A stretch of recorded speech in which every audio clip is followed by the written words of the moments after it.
Hello दोस्तों, आपका फिर से स्वागत है। हमने अब तक प्रश्न क्रमांक 3 देख लिए थे। हम पढ़ रहे हैं कक्षा 10वीं मैथ NCERT प्रश्नावली 1.1। अब हम देखते हैं इससे आगे के क्वेश्चन। प्रश्न नंबर 4 में क्या दिया हुआ है? यूक्लिड विभाजन प्रमेय का प्रयोग करके दर्शाइए कि किसी धनात्मक पूर्णांक का वर्ग किसी पूर्णांक m के लिए 3m या 3m+1 के रूप का हो सकता है। हमें यूक्लिड विभाजन प्रमेय का प्रयोग करके बताना है कि किसी धनात्मक पूर्णांक का वर्ग किसी पूर्णांक m के लिए 3m या 3m+1 का रूप का हो सकता है। आपने इससे पिछली वाली वीडियो देखी होगी तो मैंने आपको वहाँ पर समझाया था। जैसे हम जानते हैं यूक्लिड विभाजन प्रमेय का हमारे पास फॉर्मूला क्या होता है, a बराबर होता है हमारे पास PQ प्लस के R। a बराबर क्या होता है, PQ प्लस के R होता है। P क्या होता है, यहाँ पर भाजक बोलते हैं इसे P को। P क्या होता है, भाजक होता है। Q क्या होता है, आपका भागफल होता है। और R क्या होता है, शेषफल होता है। ये बताया था मैंने। और एक चीज़ और बताई थी, जो रिमाइंडर होता है हमेशा 0 से तो बड़ा होगा। रिमाइंडर 0 से तो बड़ा होगा या 0 के बराबर होगा, लेकिन P से छोटा होता है। इस P से कैसा होता है, छोटा होता है। मैंने इस बात को बताया था आपको। अब यही हमें बताना है। तो देखिए, हम पहले मैंने आपको बताया था, अगर इसी प्रकार का कोई भी सवाल दिया हो तो उसमें उस सवाल के अनुसार ही चलते हैं हम। किसी धनात्मक पूर्णांक का वर्ग, तो पहले मान लेते हैं माना कोई धनात्मक पूर्णांक Q है। जैसे मान लेते हैं माना कोई धनात्मक पूर्णांक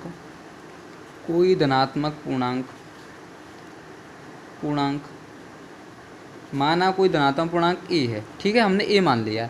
अब a के बाद माना कोई धनात्मक पूर्णांक a है और हमें क्या दिया हुआ है, 3m या 3m+1 के रूप का हो सकता है। मैंने आपको बताया था भाजक और निकाल लेते हैं हम। भाजक कैसे होगा, अब बताइए भाजक क्या होगा इसमें, 3m+1 क्या भाजक होगा, 3 होगा।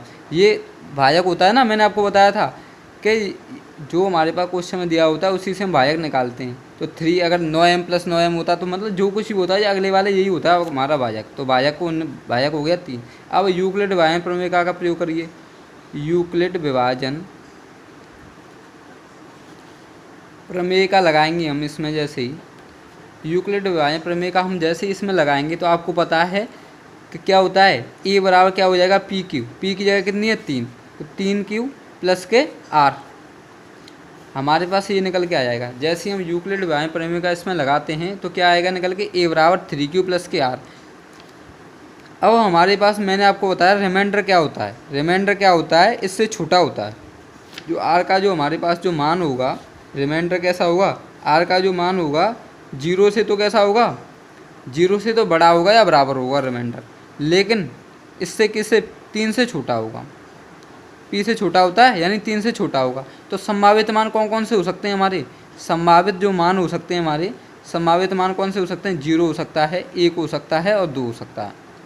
संभावित मान कौन से हो सकते हैं, 0, 1 और 2 हो सकता है। ठीक है, अब हम इसको रिमाइंडर में अलग अलग करके रखते हैं। अब देखिए, जैसे ही हम इसको 0 रिमाइंडर करके a बराबर क्या हो जाएगा, 3Q प्लस के 0, यानी निकल के आएगा 3Q। ऐसे एक बार हम और रखेंगे 3Q प्लस के R की जगह कितना रखेंगे, 1। तो एक 3Q प्लस के 1 निकल के आएगा, ये 3Q प्लस के 2 निकल आएगा ये। ठीक है, जैसे कोई सवाल दिया हो उसी प्रकार हम पहले एक धनात्मक पूर्णांक मानते हैं। कोई a मान लिया, XYZ का छू मान सकते हैं तुम। ठीक है, इसके बाद फिर हम भाजक देखते हैं। तो भाजक क्या है, भाजक हमने इसी से देते हैं। भाजक हमने 3 ले लिया। अब इस पर यूक्लिड विभाजन प्रमेय का लगाइए। प्रमेय का लगाने के बाद क्या होता है, a बराबर 3Q प्लस के R। 3Q प्लस के R होने के बाद हम देखते हैं 3 जो होता है इस रिमाइंडर में से कैसा होता है, ये रिमाइंडर होता है हमेशा इससे छोटा होगा। तो 3 से छोटा रिमाइंडर कौन सा हो सकता है, 0, 1, 2 हो सकता है। तो इसमें संभावित मान कौन से हो सकते हैं, 0, 1, 2। अब इसमें लगाइए 3Q प्लस के 0 यानी 3Q निकल के आएगा एक, ये 3Q प्लस 1 निकलेगा, ये 3Q प्लस 2। यहाँ तक तो पिछले सवाल की तरह ही था। अब इसमें आगे सवाल में दिया हुआ किसी धनात्मक पूर्णांक का वर्ग किसी पूर्णांक m के लिए, यानी किसी धनात्मक पूर्णांक का हमें वर्ग करना है। अब हमें जो धनात्मक पूर्णांक निकल के आया हमारा a बराबर 3Q, a बराबर 3Q प्लस 1, a बराबर 3Q प्लस 2। अब इसका वर्ग करना है हमें और फिर हमें जो m के मान निकालने हैं। तो देखिए देखते हैं।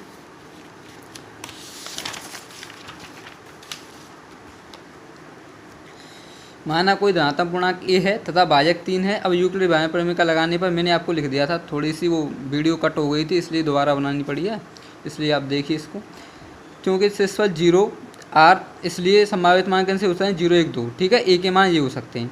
अब हमारे पास जो दिया हुआ है सवाल क्या कह रहा है, हमें वर्ग करना है। क्या करना है, हमें किसी धनात्मक पूर्णांक का वर्ग करना है। अब आपको पता है कि वर्ग करना है हमें किसी धनात्मक पूर्णांक का। तो धनात्मक पूर्णांक कौन से निकल के आए हमारे पास, 3Q plus 3Q plus 1, 3Q plus 2 निकल के आया। अब इनका हमें वर्ग करना है। तो देखिए वर्ग करके देखिए, हमारे पास 3Q है, 3q का हम जैसे ही हम वर्ग करते हैं तो आपको पता है 3 का वर्ग कितना होता है, आता हुआ इतना तो 9q²। कोई दिक्कत तो नहीं है। हम जैसे ही 3q का वर्ग करते हैं तो 3q कितना आता है हमारा, कितना आता है 9q²। अब 9q² को हम क्या लिख सकते हैं, 3 × 3q² लिख सकते हैं। क्या लिख सकते हैं, 3 × 3, जैसे यहाँ 3 तरह का 9q² हो जाएंगे, कोई दिक्कत तो नहीं है। अब माना अगर हम मान लेते हैं इस 3q² की जगह m, 3q² बराबर m, माना 3q² की बराबर m मान लेते हैं तो हमारा जो आंसर निकल के आएगा क्या निकल जाएगा, 3m। अब देखो इसमें तुम्हें मान के ही करना पड़ेगा क्योंकि हमें 3m के रूप में लेके आना है, तो जो भी संख्या आप इसमें मान लेना। तो 3q² का वर्ग पूछ रहा है तो वर्ग जैसे ही करेंगे 9q² को हम 3 × q² लिख सकते हैं। 3q² को माना 3q² की जगह m मान लेते हैं, 3m निकल के आ गया।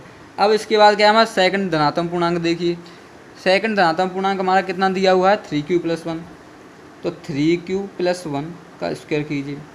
अब इसमें आपको पता 3q+1 का स्क्वायर तुम जैसे ही करेंगे तो a² यानी 3q, तो 9q² + b² यानी 1 + 2ab, 2 यानी +2ab होता है ना, तो 3q 3 दूनी 6q हो जाएगा। अब देखिए हमें लेके क्या आना है 3m+1, तो हम देखो 9q² प्लस के 6q और प्लस के 1। अब इन दोनों में से हम कॉमन लेते हैं, मान लेते हैं इसमें से हम 3 कॉमन लिया, तो 3 जैसे ही कॉमन लेंगे, जैसे हम 3 कॉमन लेंगे तो क्या बचेगा, यहाँ 3q² बचेगा प्लस यहाँ कितना बचेगा 2q + 1। अब माना 3q² + 2q बराबर क्या मान लेते हैं हम, m मान लेते हैं। 3q² + 2q बराबर क्या मान लेते हैं m, तो ये कितना निकल के आएगा हमारा 3m + के 1 निकल जाएगा। ठीक है। अब तुम कहने मान क्यों रहे हैं सर, तो मानना पड़ेगा भाई, जब तक नहीं मानोगे तो तुम इसको निकाल नहीं पाओगे। ठीक है, तुम्हें मान के ही करना पड़ेगा। अब एक और धनात्मक पूर्णांक है हमारा, उसको लेते हैं हम 3q + के 2। वैसे ये 2 निकालने थे ना हमें, 3q + m, 3m + 3m + 1, चाहे तो आप इसको निकाल सकते हैं। 3m + 1 सवाल में दिया हुआ है, हाँ दिया हुआ है, सॉरी, चलो निकालते हैं। 3m + 1 आ गया, वैसे 3m और 3m + 1 ही तो पूछ रहा था हमसे, 3m और 3m + 1। चलो इसको भी लिख दिया तो इसको भी निकाल देते हैं, कोई दिक्कत नहीं है।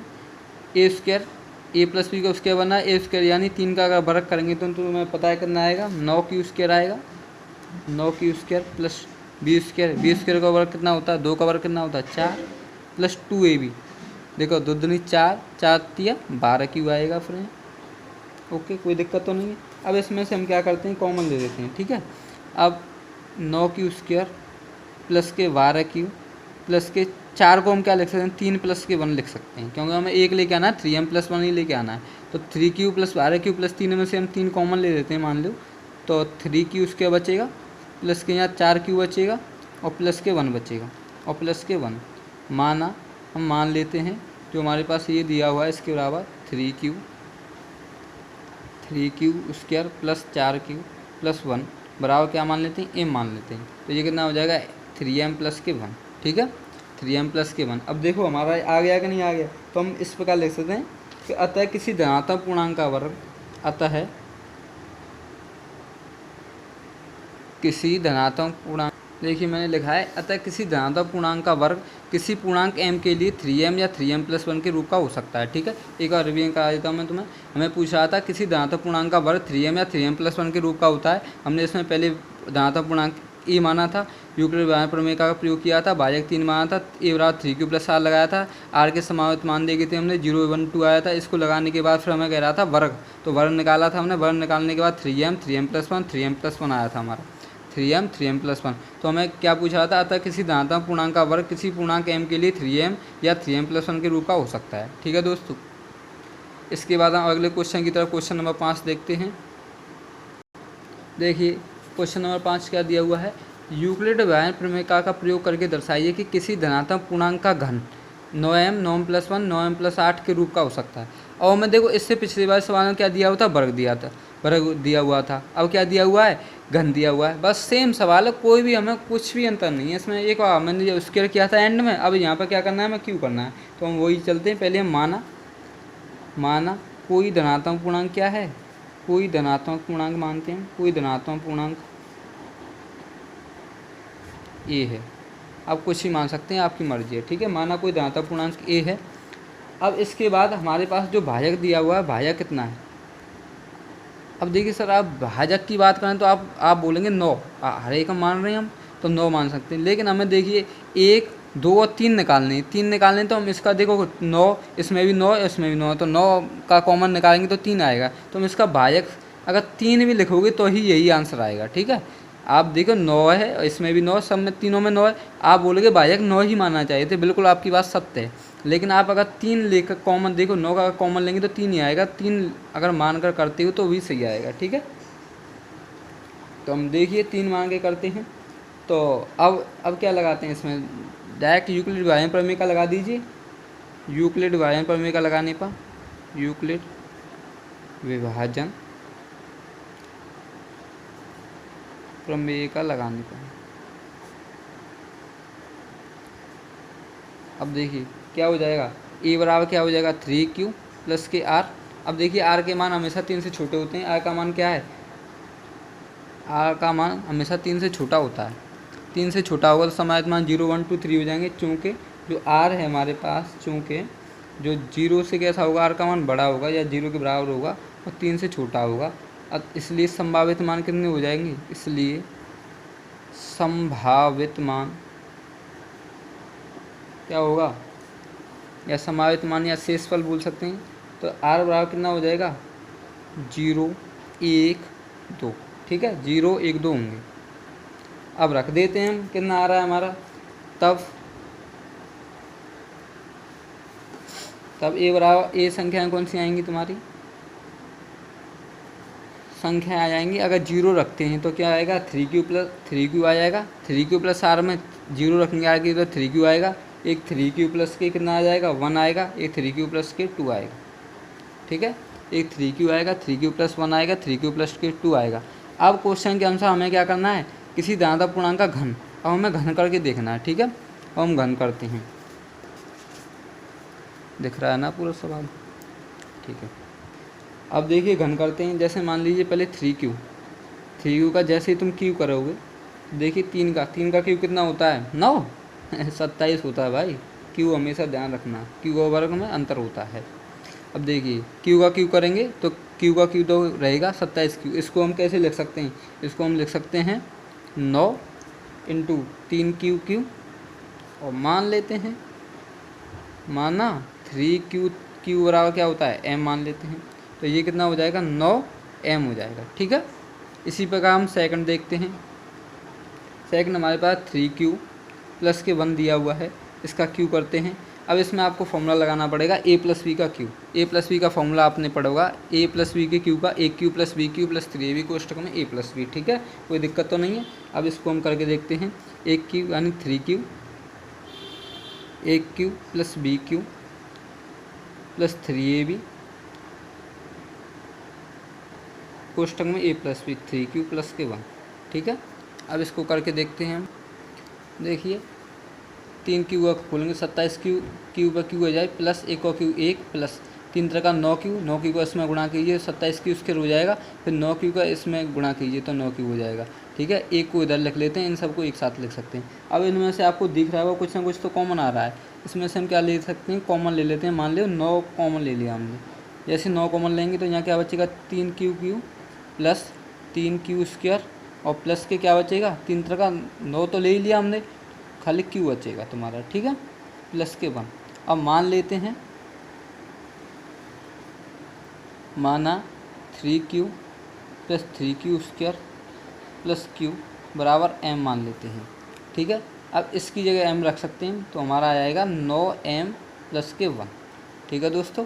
मैंने आपको बताया था इसके बराबर क्या है मान लेते हैं। इसी प्रकार एक और हमें अभी q करना है, तो देखिए 3q प्लस के 2 तो q करना है हमें,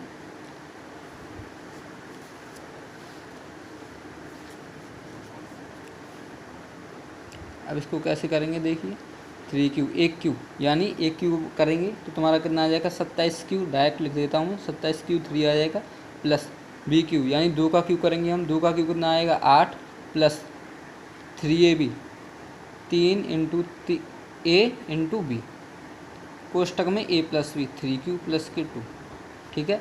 अब देखिए 27Q प्लस 8 प्लस 3×9, 9 दूनी 18, 18 का अगर तुम 3 में करते हैं आपको डायरेक्ट गुणा तो करना ही पड़ेगा, आपको पता है।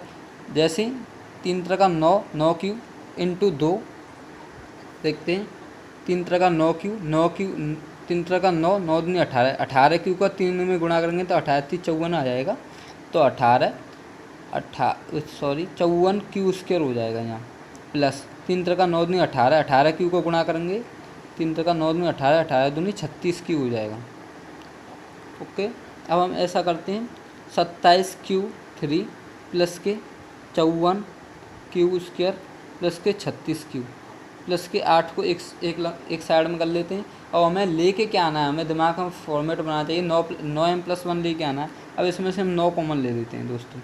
जैसे हम 9 कॉमन लेंगे इसमें 3 बचेगा Q प्लस, अगर 54 में से जैसे हम 9, तो देखिए जैसे हम यहाँ में से 9 कॉमन लेंगे, 9×6 = 54, तो 6Q² बचेगा प्लस 9, 9 18, 9 30 27, 9 4 36, 4Q बचेगा और प्लस 8 ऐसे रहेगा। अब इसकी जगह हम मान लेते हैं पूरी के बराबर, तो 3Q² प्लस 6Q² प्लस की 4Q बराबर क्या मान लेते हैं, M मान लेते हैं। तो ये हो जाएगा तुम्हारा 9m प्लस के 8। अब देखो हमारा आ गया कि नहीं आ गया, तो हम लिख सकते हैं अतः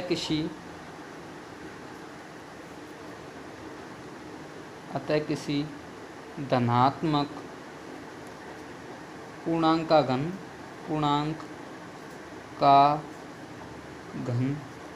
क्या हो सकता है, 9m+1 और 9m+8 के रूप का हो सकता है,